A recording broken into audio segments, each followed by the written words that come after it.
Hello everyone, আসসালামু আলাইকুম। আবারও নতুন একটি রেসিপি নিয়ে আপনাদের সামনে চলে আসলাম।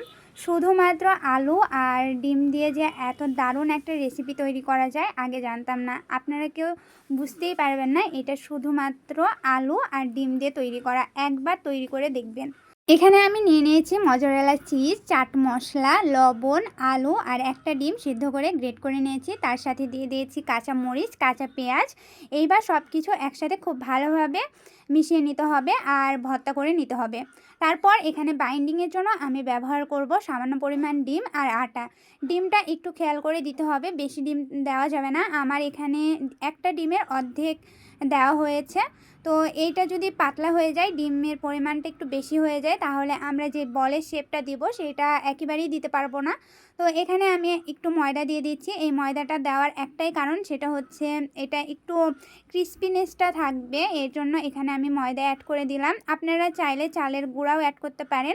আমার বাসায় যেহেতু চালের গুঁড়া ছিল না, এই জন্য আমি এখানে ময়দাটা অ্যাড করে দিয়েছি। তারপর এই তো ছোট ছোট করে একটা বলের মতো করে ভেজে নেব। এখানে আমি হচ্ছে বলের মতো গোল গোল শেপ দেওয়ার চেষ্টা করেছিলাম, বাট আমার ডিমের পরিমাণটা একটু বেশি হয়ে গেছিলো, এই জন্য আমি শেপ দিতে পারিনি। তো আপনারা ডিমের পরিমাণটা একটু বুঝে সুঝে দিবেন, তাহলে সুন্দর করে একটা গোল গোল করে বলের মতো শেপ দিয়ে নিতে পারবেন। তো যাই হোক, এই তো আমি সব কিছু একবারে দিয়ে এটা একটু ভেজে নেব।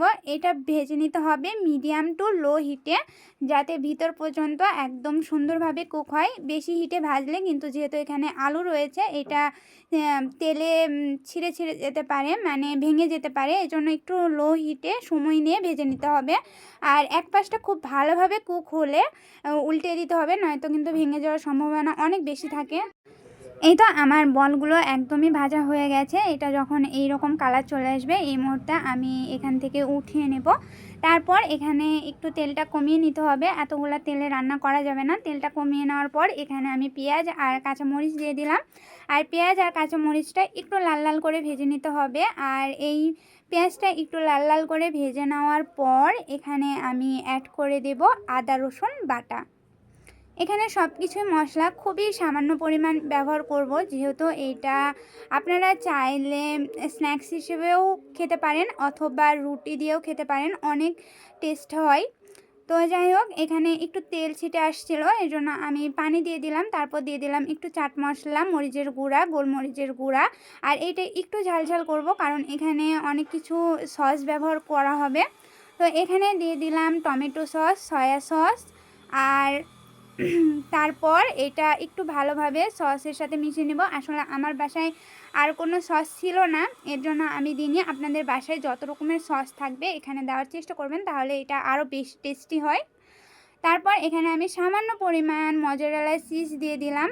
মজরেলা চিজ দেওয়ার পর এখানে আমার তৈরি সেই মেয়োনিজটা দিয়ে দিলাম। এই মেয়োনিজটা আমি বাসাতেই তৈরি করে নিয়েছি। মেয়োনিজটা দেওয়ার পর এটা খুব ভালোভাবে মিশিয়ে নিলে কিন্তু আমাদের এটা রেডি হয়ে যাবে। তো এটা নামানোর আগে এর উপর দিয়ে জাস্ট একটু বাটার দিয়ে নামিয়ে নিতে হবে। এই তো আমার এটা রেডি হয়ে গেছে। আপনারা চাইলে এটা রুটি অথবা পরোটার সাথে খেতে পারবেন। তো এই প্রথমবার আব্বু এত ভালো একটা রিভিউ দিয়েছে, চলুন দেখে আসি। রান্না করা মানে আমি এত ভালো রিভিউ পাইনি। সত্যি আব্বু ভালো আছে।